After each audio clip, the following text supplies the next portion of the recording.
Hola a todos, mi nombre es Aitor Fuentes, vengo en representación de Arquitectura G. Lo primero me gustaría agradecer al DEJAP la invitación a este evento y también agradeceros a todos vosotros vuestra presencia y que estéis aquí. Voy a intentar condensar lo que han sido 5 años en 15 minutos, cosa que me va a ser complicada, pero bueno, veo que sacan tarjetas, así que eso me ayudará. Es un proyecto que empezó en 2019 y que todavía no ha terminado y que probablemente nunca terminará. Es el proyecto en un sitio que lleva 200 años en constante cambio y evolución. Estamos hablando de un proyecto cerca de Lisboa, en la localidad de Sintra. Sintra es conocida por ser el lugar donde la gente que hacía dinero en las colonias se peleaba para ver quién tenía el palacio más ostentoso, y es una especie de Beverly Hills portugués, digamos, de la época. Lo que pasa es que nosotros estamos en la parte de Sintra, digamos, un poquito más de segunda división, y es una parte donde la nobleza era un poco, digamos, más modesta. No sé si tiene puntero. Bueno, espera. No pasa nada. Bueno, el área que veis en el centro, que está delimitada por un camino en la parte superior y por otra carretera en la parte de abajo, es una quinta de recreo, que es una tipología de explotación agrícola típica de Portugal y que también existió en España, pero en Portugal alcanzó realmente esplendor. Y es una tipología que está en muchos casos en vías de extinción. Es una finca agrícola, pero es un lugar donde se superponía lo burgués y lo agrícola. No es una granja estrictamente dicha. Entonces, en muchos casos, cuando tenías trabajadores y servicio trabajando a cambio de techo y comida, era más fácil mantener estos terrenos, pero en muchos casos, después de herencias, se han ido subdividiendo y es una tipología que de alguna manera está en vías de extinción.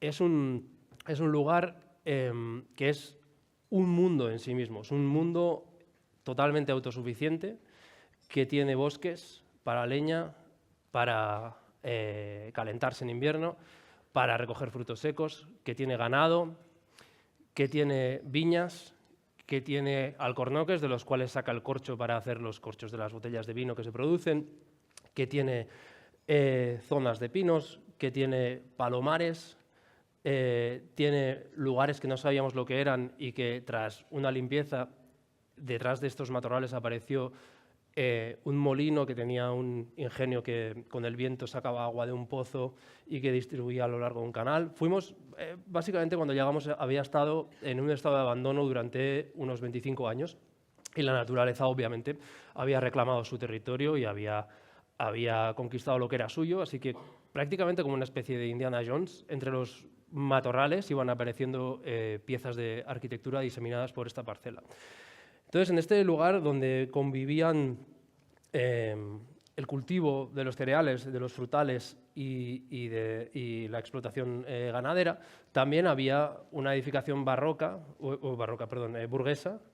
que tenía pues, todos los complementos que requería, ¿no? Tenemos una pérgola que florece en primavera, que todavía está viva, un jardín formal clásico con sus rosales, una capilla con sus azulejos portugueses y una serie de elementos que hacían que en un mismo tiempo y espacio convivieran el olor a estiércol y el aroma de las rosas del jardín formal. Convivía al mismo tiempo las tertulias literarias. No lo he mencionado, el propietario de la finca era el señor José Cupertino Ribeiro, que es la persona que da nombre a la calle, y tenía pues, una biblioteca bastante prominente y tenía, era el centro, digamos, cultural del barrio y al mismo tiempo era un centro de explotación ganadera. A ver si puedo apuntar.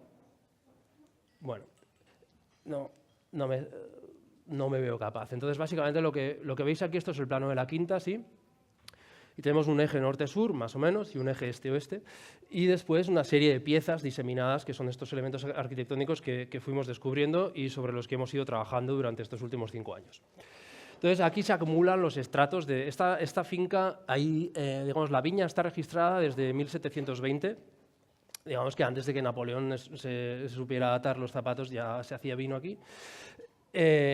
Y ha ido añadiéndose capas en función de las necesidades y sobre todo se ha ido transformando el territorio en una cosa que paradójicamente, como toda explotación agrícola, se puede hacer con más o menos respeto, pero acabas con un terreno que parece natural, donde hay hormigas, abejas y pajaritos, pero que es 100% artificial. Y hay una serie de edificios diseminados por esa propiedad. Entonces tenemos un palacete con su basamento de azulejos, su fachada sur, y sus interiores con estas enfiladas de puertas que dan unas a otras, frescos en los techos y las paredes. Estos azulejos que descubrimos que habían sido robados en una iglesia en 1750 después de un terremoto. Y ahí conviven, con la parte derecha de la imagen veréis una figura, digamos azul, que es un objeto que forma parte de la colección del propietario de la finca, que es un coleccionista de arte, que lo que quiere, y esto es lo que nos encargó, es quiero volver a poner en marcha la maquinaria. Quiero que esto vuelva a ser lo que fue. Esto es un centro cultural donde yo pueda hacer mis cosas, pero también un centro que sea totalmente autosuficiente, donde pueda hacer el pan de mis cereales, donde con criterios de respeto a la biodiversidad y bajo lo que marcan los fundamentos de la permacultura pueda hacer mi propio vino, pueda tener mi bodega, etcétera, etcétera.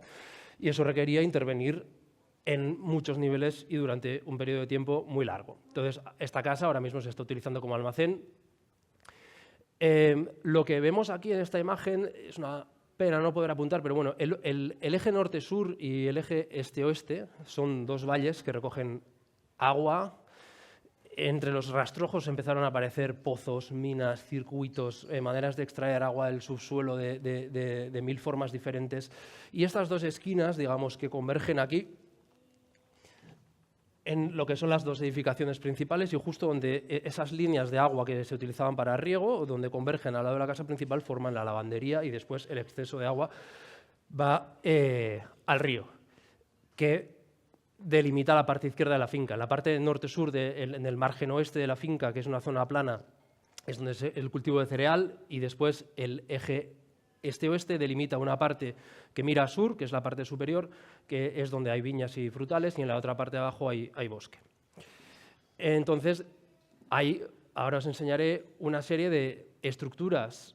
Esta ha sido rehabilitada, esta todavía no, que parecen un paseo romántico donde hay flores alineadas con una serie de cipreses donde la gente iba dándose la mano y paseando tranquilamente escuchando el murmullo del agua, pero en realidad estos tanques no eran más que reservorios de agua para regadío. Lo que pasa es que este ha perdido toda la decoración de los azulejos, que se venden bien si son antiguos y en algún momento alguna generación los vendió. Entonces todos estos momentos de descanso romántico no eran más que infraestructuras agrícolas. El primero de los edificios que vamos a hablar de 3 edificios, si nos da tiempo, es este de aquí abajo. Todo esto de aquí era un muro y junto a ese muro fueron apareciendo edificaciones que originalmente pertenecían a los trabajadores y que después fueron vendidas. Entonces, en la parte izquierda de la imagen veis el muro y en ese muro, o a continuación de ese muro, aparece este edificio que tenemos en el centro de la imagen, que era un edificio que en su planta baja daba únicamente a esta calle. Es una calle que, aunque es estrecha, tiene mucho tráfico, y la planta superior, que no tenía comunicación con la planta baja, era una vivienda. La planta baja eran unos almacenes, una carnicería, unos locales, y la planta alta era la residencia de unos de los trabajadores de la finca. Esto es la planta baja, entonces en la parte inferior tendríamos la calle y en los laterales y en la parte posterior chocaría contra las viviendas vecinas y el terreno. Esto es, únicamente se abría hacia la calle. Una calle no especialmente agradable, al menos hoy. Y esto es la planta superior, que era una vivienda que tenía 3 habitaciones que daban a la calle, y en la parte de atrás tenía pues un contacto, digamos, muy modesto con la finca, o un contacto, digamos, de segundo orden. Entonces, cuando el propietario adquiere también esto y nos dice que, siendo consciente de que este proyecto va a durar años y años, quiere que le hagamos una vivienda para que él viva durante el tiempo en el que la finca tarda en transformarse. Digamos que es mirando a largo plazo. y nos ponemos a ello. Entonces, en este caso, claramente lo que hacemos es un proyecto que invierte totalmente el funcionamiento de la vivienda. Esto es, lo que era la fachada principal pasa a ser la fachada trasera y viceversa. Y después, lo que era la planta baja, lo que era la planta superior, que es donde estaban las habitaciones, pasa a ser la planta baja. O sea, le damos la vuelta a la casa desde el punto de vista funcional y también desde el punto de vista, sobre todo, de jerarquía de apertura. Aquí tenéis una sección de la casa que básicamente resume lo que es el proyecto. En la parte derecha es la fachada que se abre a la calle y en la parte posterior es la fachada que se abre a lo que es el terreno. Se hacen 2 patios que dotan de luz a la planta inferior, que es donde se ubican ahora las habitaciones porque pueden tener luz y ventilación, y la planta superior, liberada ya del peso de tener que tener las habitaciones, porque la parte inferior estaba contra el terreno, es donde se ubica la sala, cocina, comedor, que es un único espacio totalmente abierto a la parte posterior. Entonces, unas fotos de maqueta, como veis, hay un par de patios que son los que llevan la luz a la planta inferior y la fachada trasera se abre totalmente a la quinta. Y hay un elemento central que es este fuste, que es la escalera, que es el único pilar que aguanta este suelo intermedio, este forjado intermedio, y arriba es coronado en forma de cocina y resuelve la pieza de la cocina. Entonces, esto es la planta superior, totalmente abierta hacia la quinta y con esta pieza organizando el espacio, y la parte inferior, que tiene 2 habitaciones que dan a estos nuevos patios y los baños que dan a la calle, que es el elemento actualmente de menor interés. Entonces, bueno, unas fotos de maqueta, que es el elemento principal de trabajo que utilizamos en el estudio, de las habitaciones y el espacio superior.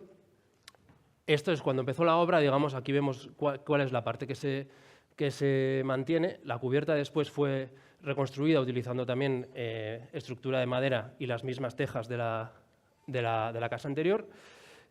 Y este es el resultado. Aquí tendríamos la fachada trasera con las aperturas tanto en la planta superior como en la inferior, que hacen posibles las habitaciones. Una casa que ahora tiene una vocación de abrirse totalmente a aquel sitio donde antes estaba cerrado para ella.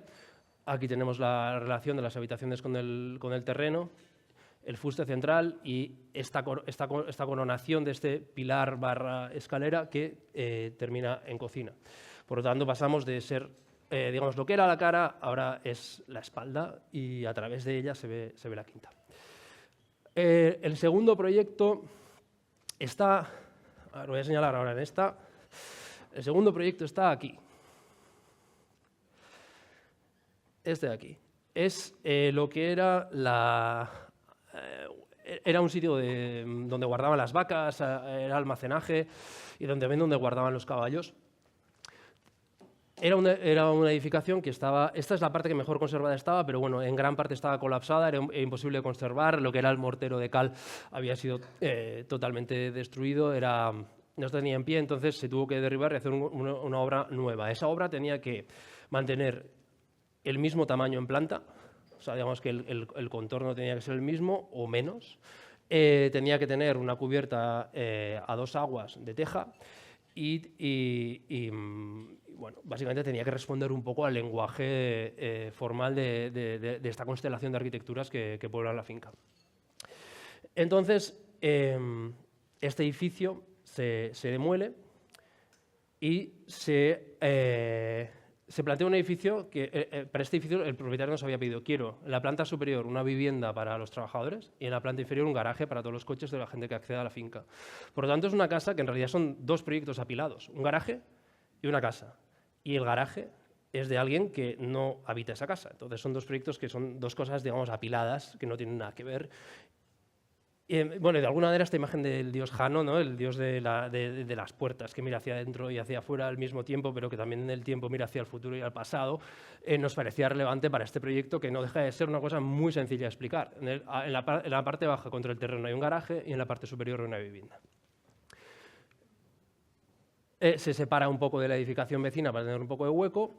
Y en la parte trasera, digamos, en la parte superior, no deja de ser una vivienda en planta baja. Digamos, es como que hay 2 proyectos en uno. Esta es la parte superior abierta a la parte trasera. Voy un poco más rápido, que vamos justos de tiempo.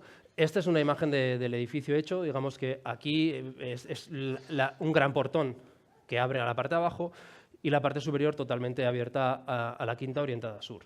Tenemos este portón que se abre totalmente para tener un garaje de una luz de 16 metros sin pilares para, digamos, poder funcionar bien como garaje a la hora de maniobrar.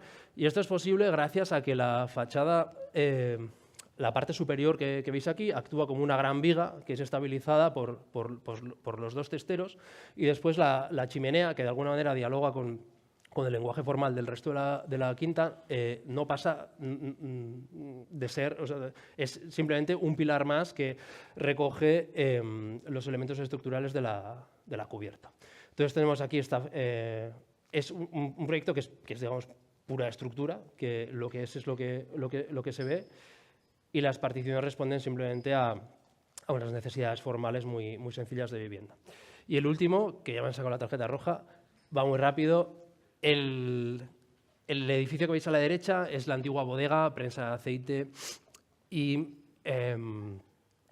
residencia de trabajadores de la finca. Este edificio está también en total transformación. El proyecto es muy sencillo de contar. Básicamente se mantiene la fachada, se reconstruye la cubierta, exactamente igual que como estaba hecha. En la cubierta se coloca un lucernario en una escalera, y esa escalera es la que cose todos los estratos de la vivienda desde arriba hasta abajo. Esta escalera empieza en el sótano, en una bodega, que de alguna manera ata con el tiempo pasado en la función de ese edificio, pasa por la planta baja, que es el espacio, digamos, de salón, cocina, comedor, y lleva a la parte de arriba, que son habitaciones. Entonces tenemos el contraste que la intervención se realiza en un hormigón pigmentado en azul, y lo que es el pasado es lo que es la propia casa en sí misma. Aquí tenemos unas imágenes de la bodega, bajo tierra, todavía sin el pavimento. Bueno, hay que comentar que esta casa está en obras, como es evidente. Una imagen de la escalera que conecta el sótano y la planta superior.